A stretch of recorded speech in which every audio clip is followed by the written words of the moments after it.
Hola, bienvenidos al podcast de Beck Advisors, donde compartimos información sobre noticias, eventos y análisis de lo que está pasando en el mundo de las finanzas, la economía, las inversiones y los mercados en general. Todas las semanas, un nuevo episodio con diferentes protagonistas de nuestro equipo o invitados especiales. En Beck Advisors, nuestro objetivo es acercar a nuestros clientes las alternativas más convenientes para lograr sus objetivos financieros.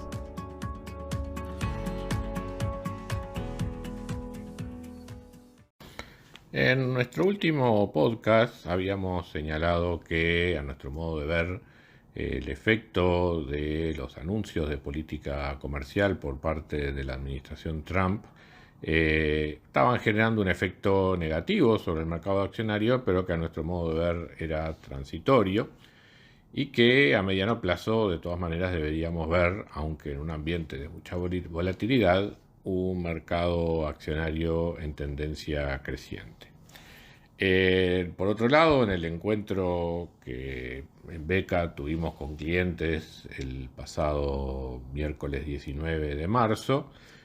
volvimos sobre este concepto y básicamente apuntábamos dos cuestiones de tipo conceptual relacionados con el aumento de aranceles, que en la discusión habitual, en lo que se ve en los comentarios de analistas, en las preguntas o informes de reporteros económicos, fundamentalmente en los Estados Unidos,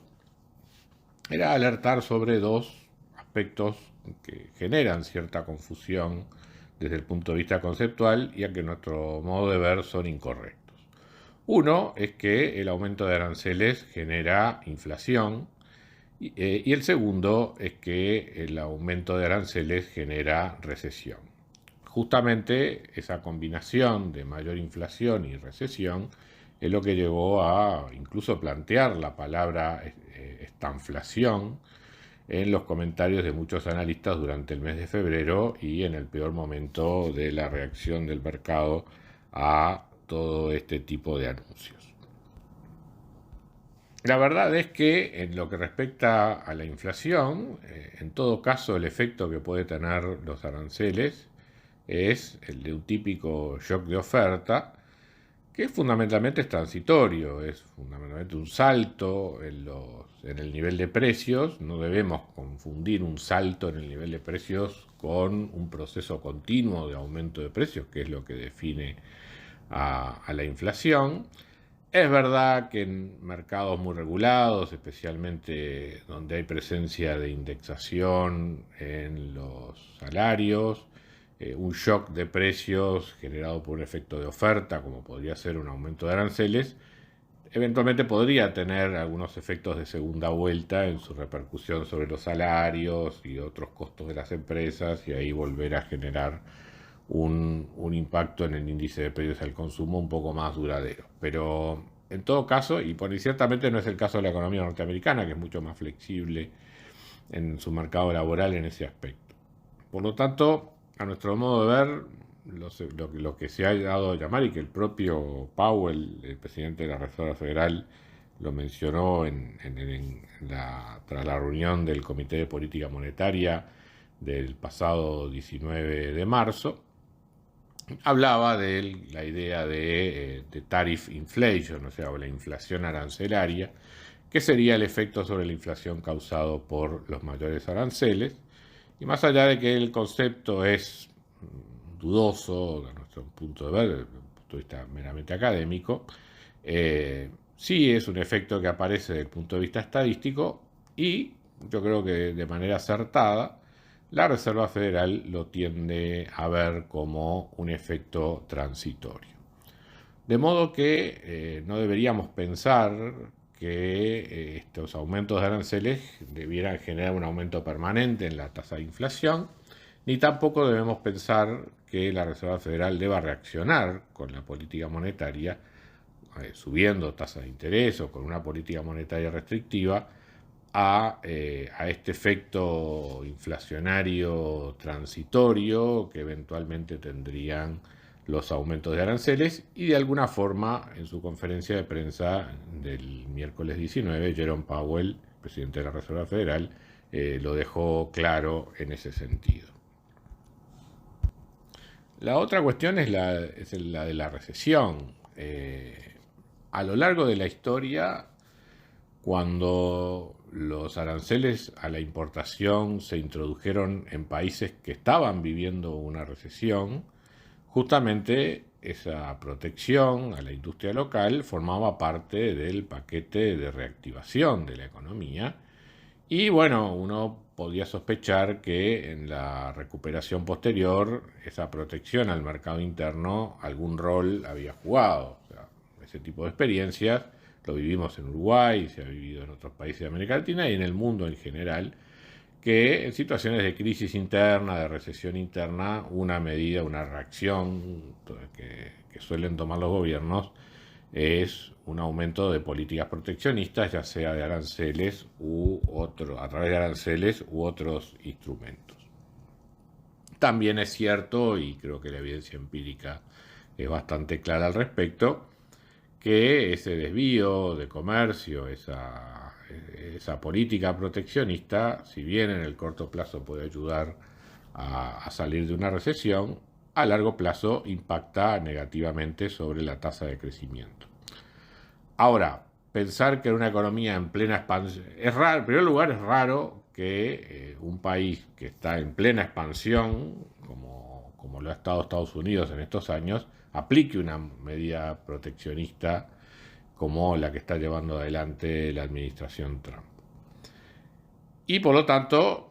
obviamente es difícil que haya una reactivación a partir de una economía que ya de por sí está sobrecalentada. Y lo que creo que va a predominar es sí un efecto de menor crecimiento potencial a largo plazo en la medida que estas medidas se implementen y sean duraderas, justamente por la pérdida de los beneficios de la especialización internacional del trabajo y un mejor uso y más eficiente de lo que son las cadenas de suministros, los incentivos a la innovación tecnológica que el comercio trae consigo y demás. O sea, en definitiva, todos los beneficios que la globalización le ha traído a la economía mundial durante los últimos 30 años se estarían perdiendo en buena parte si Estados Unidos continúa con esta política arancelaria, y así lo hemos señalado en algunos comentarios anteriores. Por lo tanto, si estas políticas finalmente se implementan y van más allá de la administración Trump, uno lo que puede pensar es en una menor tasa de crecimiento potencial a largo plazo, pero nunca en una recesión a corto plazo. Ese efecto negativo sobre la actividad económica a corto plazo proveniente de los aranceles tiene más que ver con la forma en que se han anunciado estas medidas por parte de la administración, con un tono muy agresivo, con aumentos de aranceles sorpresivos muy altos frente a tradicionales socios comerciales que después se dan vuelta. Y eso lo que ha generado es, sin duda, un ambiente de incertidumbre en el clima de negocios, que eso sí es malo para lo que pueda ser el desempeño del ciclo económico a corto plazo. O sea, es más el estilo que ha llevado adelante la administración Trump con este tema, lo que eventualmente podría llevar a una cierta desaceleración importante de la actividad económica durante 1 o 2 trimestres, incluso con alguna variación levemente negativa en el nivel de actividad durante 1 o 2 trimestres más adelante en el año, pero no por las tarifas o por los aranceles en sí mismos, sino por esta incertidumbre en el clima de negocio que ha llevado a que muchas empresas estén en este momento con dudas en cuanto a su plan de inversión, si aumentar su localización en Estados Unidos, reorientar su producción y su cadena de suministro hacia otros lados, en fin, todo eso genera incertidumbres que en definitiva podrían llevar a alguna recesión moderada transitoria. No es totalmente cierto que eso pueda ocurrir, pero para nosotros que asignábamos una probabilidad prácticamente nula de recesión en Estados Unidos durante 2025, esto ha elevado significativamente esa posibilidad de recesión, pero, como digo al principio, no estamos pensando en una fuerte caída a nivel de actividad, ni mucho menos, sino, en todo caso, una recesión moderada de 0,2, 0,3% durante 1 o 2 trimestres, para terminar el año en un crecimiento menor al que se tuvo en 2024, superior al 2%, pero tampoco es algo que deba llamar demasiado la atención. Uno debería pensar que el crecimiento potencial de Estados Unidos está en torno al 1,8% anual. En este contexto podríamos tener un 2025 con un crecimiento bajando del 2,3 al 1,8 o al 1,7 y un 2026 con un crecimiento en torno a 1,5, 1,6%. O sea, estamos muy lejos de estar hablando de una economía norteamericana con variación negativa en el nivel de actividad en este año o el próximo. Y por lo tanto también es correcta la decisión de la Reserva Federal de no responder bajando tasas de interés ante este escenario de incertidumbre generado por las tarifas. Si uno mira las proyecciones que hacen los miembros del Comité de Política Monetaria de la Fed, los grandes cambios con respecto al informe de un trimestre atrás es que, efectivamente están pensando en un menor crecimiento en 2025-2026, lo cual es consistente con esta imagen que planteábamos recién. Mantienen el mismo crecimiento potencial de 1,8% a más largo plazo. Yo creo que ahí hay un error. Si realmente uno piensa que las tarifas llegaron para quedarse, ese crecimiento potencial debería reducirse a 1,7%. A 1,6% si se fuera consistente con la teoría económica. O sea que ahí hay un problemita en esas proyecciones, pero en todo caso son proyecciones que siempre la Reserva Federal revisa en cada trimestre. También plantean, creo que de manera correcta, una inflación un poco más alta a corto plazo que la que se había planteado en trimestres anteriores, marcando además la dificultad para llegar al objetivo del 2%, pero a mi modo de ver inconsistente con todo este panorama, sigue manteniendo, por lo menos en términos de mediana, de lo que son las proyecciones de los distintos integrantes del Comité de Política Monetaria, por lo menos un par de reducciones de tasa de interés para este año 2025 y alguna más para el año 2026, que a mi modo de ver, con este panorama actual de la economía, están lejos de poder justificarse. Como mucho podrá haber algún recorte de un cuarto punto porcentual más sobre fines de este año, como mucho, y realmente si uno viera la inflación mucho más débil de lo que lo ve ahora, pero ciertamente con los datos que tenemos hoy a la vista, la decisión lógica es la que finalmente tomó la Reserva Federal, que es la de mantener las tasas de interés. Así que para resumir, mantenemos nuestra idea de que todos estos shocks que está introduciendo la administración Trump en las expectativas de los agentes económicos y en definitiva en el movimiento en el mercado, debemos tomarlo como una incertidumbre transitoria, razonar en términos de decisiones de inversión sobre lo que son más bien perspectivas de largo plazo. Mantenemos nuestro sesgo positivo hacia la inversión en renta variable, pero sabiendo ahora que vamos a tener que vivir con mucho más volatilidad de la que estábamos acostumbrados en años anteriores, pero de todas maneras con una tendencia positiva a mediano plazo. Y mantenemos la cautela